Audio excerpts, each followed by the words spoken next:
I am in the central part of Nkrumah Circle, where, if you could see in my background, a lot of activity is ongoing as a result of reconstruction of this place. What we are told is that in a few years to come, this place will be transformed into a modern interchange where all the activities you see here will be gone. In place of it will be a modern architecture of a highway where people are confident that this will transform the landscape of Accra, the northern part of Accra. But the key issue here this evening is that a lot of people here have been dislocated, removed from their location as a result of a demolition exercise which took place here. Where I'm standing, you could see in my background, there used to be chop bars, there used to be shops, there used to be stalls. All these people have been moved. Now, the people are bitter in a sense that they claim no compensation has been paid to them as is required by law. The key question is that it has been reduced to a political banter where the people are arguing that they voted governments into power to transform their lives. It is not happening, and they are mad. Looking ahead to 2016, many of these people have issues. Good evening. Master, it's saying. Now, you see, Mohano, you're too much free. You move to ye. You need to be a call. At 20 years. At 20 years. More than that. I say, Yatrabia, Abambia, no, Babia, no, any Duma. About one, no. Upon me, one can't answer. I may be so. Schedule man on farm. A do 1 million, not among 2 million, no, and upon me, just a number. I say, a biscuit, Yamba. Once you know, Pan say, you see a bit to Yamuska and Yamuska. Scanner of the man, Scanner of the man, let's say, yes, Scanner of the man, 1 million, 2 million of the man. That's just a fapid of kiosk, the first one. They be mamma, dear Mamuska. Omudia Maya, Nascano, yeah, the American check with the man. What the Copan, yes, it's scanning, yeah, and yeah, papa. Yes, and yeah, Sasa, Papa, yeah, how crowded am I? You cry. Check and you cry. I check, and you say, I check. Almost Sunday, and on baby 12. And so, bien one is Sakascabia, or bien one, check, Libya cry. And then Portin, I am house. Say, Mamusika, and I say, 2 more free. And yes, come my own. I have a at least you be free and say to my baby. You say free. I say. What I say? I near my matana. Yeah, my matana share. Oh, yes, you are baby. Your brothers in 24 now. Mommy 4 now.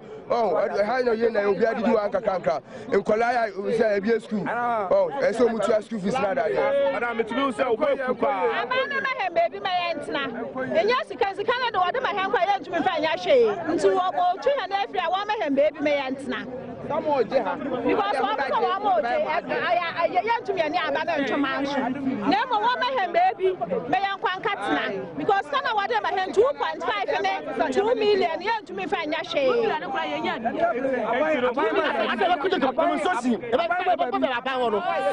to be at now, and I take the point. I give 2,000. What from a 2,000 upon you? I said, but the social. Oh, I'll be a vanity. I don't say, as American scanner, because almost American scanning as can be as a Facobo.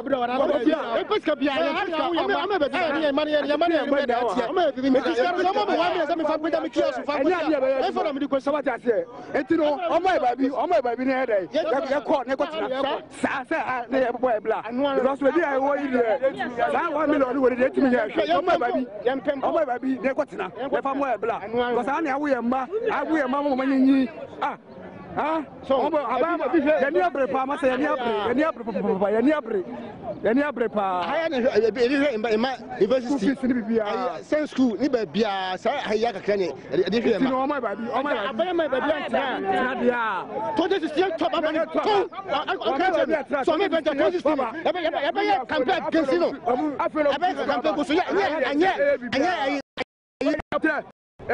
about no more bay. Sisi no more pun school. I had to school fees at 20 years. More crown number. How are you? I'm fine.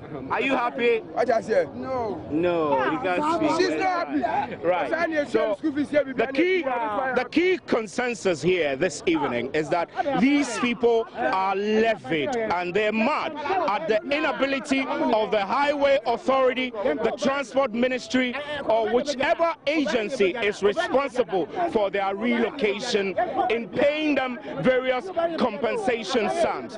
What we have gathered here is that many of them, some were given 100, 200 cities and 300 cities, but for the majority this is not enough. They're looking for a proper relocation where their livelihoods, which has been snatched away from them here, can be restored. My name is Stephen Anti, and we're right in the heart of Accra Central, the Accra North, Kwame Nkrumah Circle. We'll take the discussion back into the studio. The key issue tonight on today's big story is that to what extent should government or whichever agencies are responsible for resettling these people pay compensation to them? Is compensation a mandate?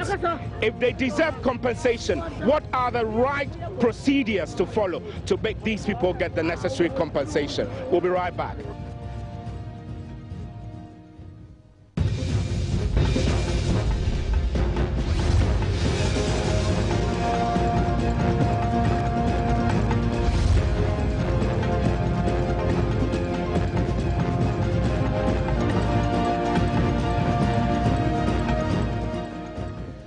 This is today's big story. My name is Stephen Anti. Welcome back to the studio. Key question on today's big story is what happens to shop owners and traders at the New Plant Station whose shops have been pulled down and whose businesses and livelihoods have been snuffed out? We'll carry the discussion from Kwame Nkrumah Circle to the studio, and I have with me now Sami Agboche, who is Executive Director of Integrated Development Empowerment Center, IDEC. Good evening, sir. Good evening. I find some of these things very disheartening. I mean, the human rights angles, a lot of issues at stake. Here are people who've lived here for some say 20 years, and they were giving us little as 100 cities, 200 cities, 300 cities. I must be honest that I am not sure whether that amount of money is compensation or something to just let them move away from. What is the right thing to do under this circumstance? Well, before I answer that question, I'm looking for a day when for once we'll do the right thing in evicting people.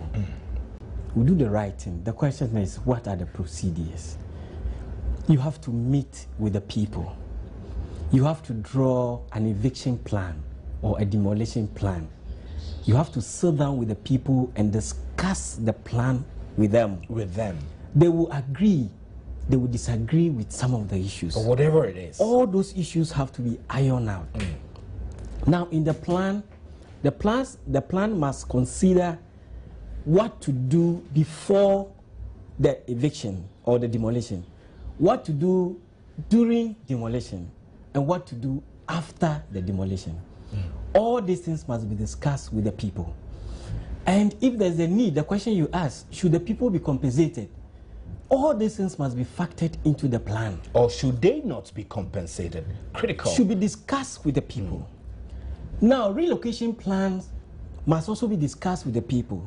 We are taking you away from this place for A, B, C, D. And these are the options. We are moving you from point A to point B or B or C. They will agree or disagree. That should be discussed. And there must be a compromise. And the people are aware that we are going to move from here. And you must also give them adequate or reasonable notice. Relocating, depending on your financial status, even if your financial muscles are very strong, when you are relocating, it takes time.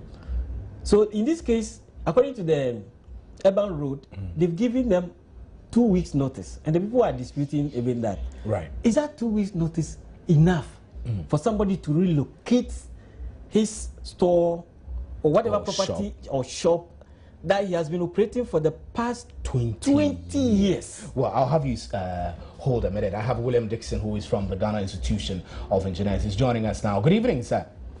Good evening. Now, we're told that you have had some form of experience with the relocation problems or challenges during the construction of the N1. Let me ask you, from that experience and what is happening now at Nkrumah Circle, what would you say is the right approach to deal with the compensation issue that come up during construction of major projects of this kind? Thank you very much. Just to let you know that for most road development projects that are undertaken, the roads authorities mandatorily require that the designers go through various stages, and one of which is to go through the environmental impact assessment, to go through the social impact assessment, and the property impact assessment. I see. These are virtually assessments that are made to identify what impact the new project is going to have either on the environment, on the social needs of the people. And these are done before. They are always done. It was done on, and it's done on most of the projects that are done. I see. And that are developed. And these reports are presented to the roads authorities so they understand what impacts are likely to occur on these projects. In addition to that, mitigative measures are also described clearly in these reports. And so what then happens is that we are sure that before I even continue, the roads normally have what you call the road reservation. So if you see vehicles riding on the blacktop on the road carriageways, that does not mean that that's entire road reservation. The road reservation for a major arterial like the ring road would be maybe about 90 meters. Okay. And that's when you'd realize when you drive past that people's walls are set back. However, over time, according to the indices that are statutory, then at the end of the day, you'd find people who are not happy coming to say, I've been selling here, I've been working here, but you'd end up finding out that these people never belong to any of these bodies. So when you're doing your studies, they were never part of that study. Right. And they are just hanging in and out. So there are studies that continually go on, and all these are undertaken before projects actually come out to be built. Right. Let me bring in Theophilus Tetechai, who is the Vice Chairman of the Roads and Highways Committee of Parliament. Good evening, sir, and thanks for joining us. Thank you very much. Now, thank you, listeners. Now, many times when it's you know, it comes to moving people for road constructions of this nature, a lot of agitations come up. Now, this one in particular at Circle has kind of degenerated into a political debate where the people are now threatening that we won't vote for this government. This government promised us a livelihood. We're angry. Now, how would you say that government should be managing this situation so that it doesn't escalate into something that will not be good for your government and subsequently for the country? Thank you very much. First of all, what we as a nation, we need to look at is the cost benefits of the project that is being undertaken. Clearly, people have the right to live, to actually work, to earn a living. But then what is in the collective good is also very, very important. And therefore, sometimes it's very difficult to just look at a few to say that because the few are going to be marginalized, the rest of the people should suffer as a result.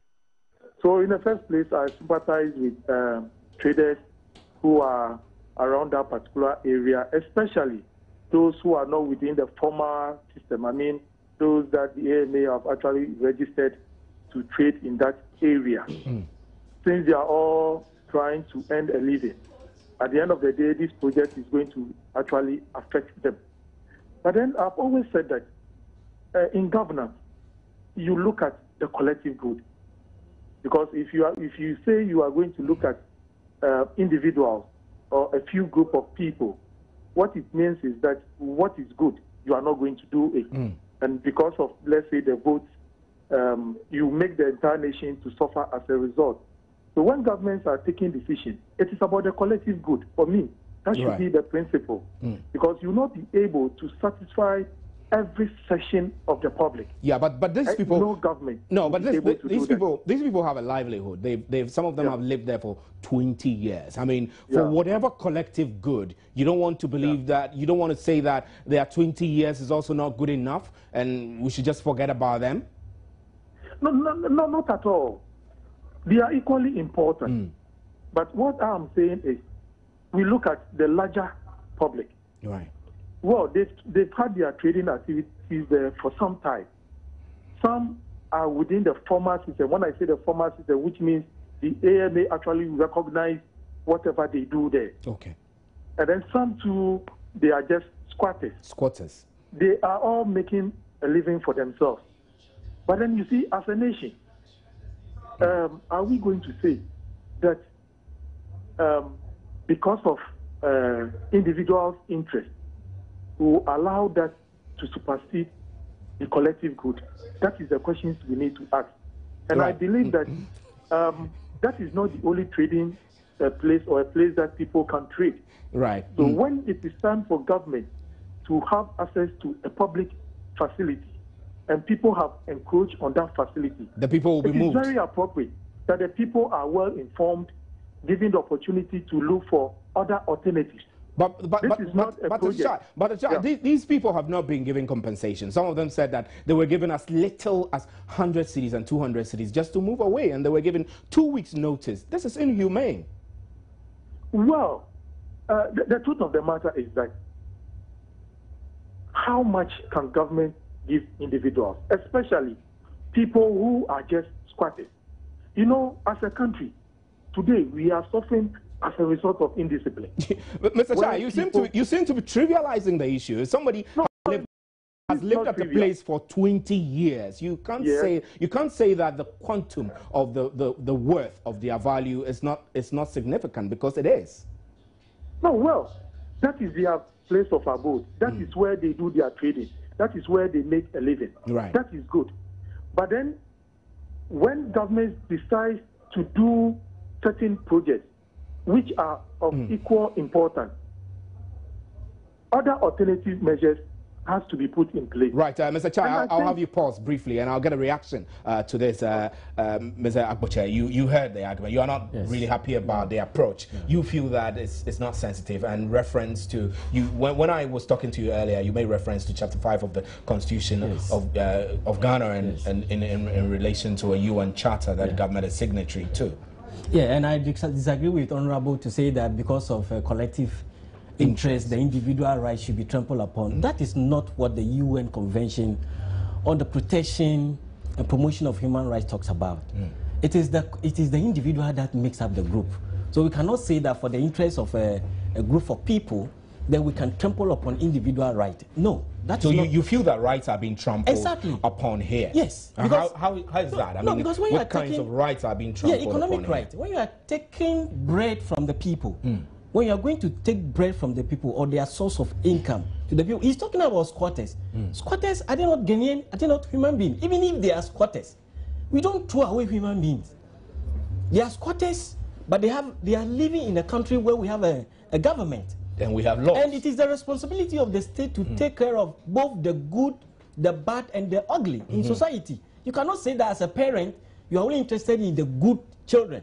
Who should take care of, who should be the parent to the bad ones as well? So I think that statement, I disagree strongly with Honorable. You see, there are processes that are followed internationally. The UN has laid down the procedure for evicting people. And eviction, this is a developmental project that is going to benefit all of everyone. Yes, but in planning that development, you should also consider, you know, I enjoyed the earlier... William Dixon. Yes, I mean, he mentioned that the social impact, environmental impact, all those report planning must be done. And this must be discussed with the people to say that we are doing ABCD, a development project for the country. These are the effects. These are the implication of that project on your business. But we are putting in these measures to mitigate your suffering, to mitigate your loss. The people who understand better than you bringing 100 Ghana cedis and give to them, my friend, in 2 weeks' time, move your kiosk. Get out of here. Because the collective good is at stake. Let me put that to Mr. Chai. I need to find out from you, sir, if you would have the information, what kinds of negotiations or discussions usually are done from the side of government with these people. You've said that some of them are squatters, but of course, like our guest in studio is saying, their human rights is at stake, their economic rights is also at stake. So, did you engage them? Yeah, definitely. The engagements were done with the people. But you know, in Ghana, most of our structures, I mean our administrative structures, are defective, and as a result, we allow people to do things that they are not expected to do. And then at the end of the day, when the time comes for government to take action, it becomes a problem. That is a failure on the part of government institutions. But Mr. Chai, I totally agree. Yeah. This failure keeps reoccurring every now and then. I mean, when people have to move from for road construction, there are issues of compensation. It seems like we never get it right as a country. But you know what? When we talk of compensation, people will take compensation and they will not be satisfied with the compensation that has been given. You see, when you are occupying a property legally, and government wants to acquire that property, then in that case, definitely those who are on that particular land will have adequate compensation. Right. Okay. Yeah. But when you are on an illegal property that belongs to government, I don't think you have that equal right to demand compensation as to how much you should be compensated briefly, for staying on that illegal property. Right, Mr. Dixon, William Dixon is still online. Mr. Dixon, we apologize that we held you on for a little too long. Now, if you listen to the debates that are coming out, that Mr. Agboche here is raising human rights issues. Now, Mr. Chai is also saying that there is that challenge of people who are maybe on those parcels of lands illegally. They do not have legal rights to be where they are. So in removing them, the issues of compensation becomes like they don't have a bargaining right to even bargain with government how much they get. Is this right? Well, just to make things much easier, I don't have the figures, but these things are virtually has happened over the years. So there are indices for them. So you would definitely have an index for somebody who is building, has a particular type of masonry, what is a particular type of build. You'd assess it and you said, okay, so for this particular type of building which is sitting here, which we are going to demolish, this is what it costs. Now, is it illegal or is it not legal? Like he rightly said, if we are acquiring your property, that's what you call acquisition, that's different.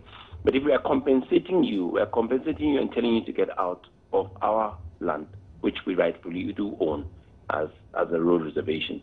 And that's why I'm saying I don't have the numbers. There are various indices. So the indices are stapled out, and they are tabled out. So you look at each of them, work out the square areas, work out how much it is in terms of all the assessment that we have to take into consideration, your sales, a day, and everything, and then you are paid accordingly. So there are certain indices that are laid down, which are standards which we use in various designs, and we apply them. As to whether these are adequate or inadequate, I would find it difficult to be able to answer because we've been applying it on various projects, and this is not the first project. And we would not say because it's Kwame Nkrumah Circle we're going to change the index. Whatever the index is what is applied. Where the problem really is when you have people who are illegally taking over your land, and we as administrators did not stop them early enough, and they've been there for years. But this has been research has gone over some time, and I think this has been standardized now. So what it is what it is in the books, and that's what they're paid. Right. Thank you very much. Mr. William Dixon is with the Ghana Institution of Engineers. So let me wrap up with you, Mr. Agboche. Let's make reference to chapter 5 of Article 23, which you made reference to earlier, and I'd like to take some time to read. It says, administrative bodies and administrative officials shall act fairly and reasonably and comply with the requirements imposed on them by law, and persons aggrieved by the exercise of such acts and decisions shall have the right to seek redress before a court or other tribunals. This is a constitutional article. It's enshrined in law. But I am worried, I am concerned about what people who are affected can do if they are not legal occupants of the parcel of lands they are on. If they don't have any legal rights to these lands, are they still covered by Article 23 of Chapter 5 of the Constitution? Yes. They're absolutely covered. You know, I always describe the government as a father who has children. You understand? Your responsibility is to take care of everybody. You know, in human rights, it is not always the legality. It's about human face. So whether they are there legally or not, yes, once you we should just push it aside. Yeah, once you have allowed the people to settle there, whether legally or illegally, you need to follow the procedure in evicting them.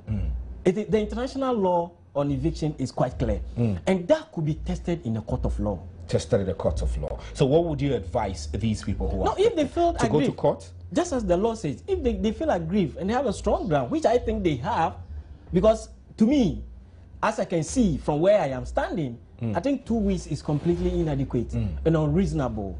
And you give them 100 Ghana cedis to move their properties within 2 weeks, completely unreasonable. And they could put their facts together and then proceed to the law court. And let's test human rights issue in Ghana. Test the human rights issues in Ghana. Mr. Chai, you're still on. Mr. Chai is Vice Chairman of the Roads and Highways Committee of Parliament. Now, you heard what Mr. Agboche is saying. There is a constitutional requirement of Article 23 under Chapter 5 of the Constitution, which mandates that if people are not happy with situations of this nature, they should go to court. Do you think that government is ready for such an action if the affected people decide to do that? Well, that lies with the traders affected. It is their constitutional right, and for that one, no government can take it away from them. But then we also believe that the courts are there to look at what is just, and they are going to, if they are to go to court, the judges are also going to look at the Constitution and juxtapose it with the land in question, and to find out whether they have that legal mandate, and whatever the government is also offering as compensation, whether it is the right thing to do. So they have the right to go to the court if they feel they are being not well treated. Right. And now, briefly, before I let you go, I didn't ask you from the beginning, but as Vice Chairman of the Roads and Highways Committee, you must have had some form of briefing on this situation. Do you have any?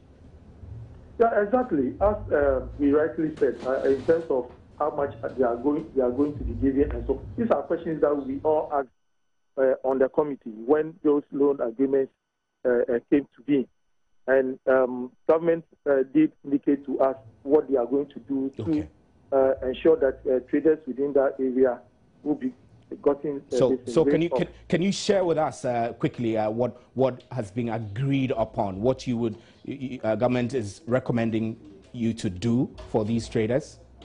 Yeah, thank you. Currently, I'm not in the position now with documents to actually give you a vivid description as to what is going to be done. But all what I know is that the traders affected will be compensated adequately. Okay. And that is government's decision to help them alleviate some of the sufferings that they are going to go through. Right. But for me, you know, as a country, we need to be disciplined. Right, Mr. Chai, I'm sorry, our time has run out. We're very grateful for time. I would love for you to finish, but I'm sorry, that's where we have to draw the curtains. Mr. Tate Chai is Vice Chairman of the Roads and Highways Committee of Parliament. He joins us on phone, and thanks to you for making time for today's big story. We'll be right back with the interactive segment. Do stay.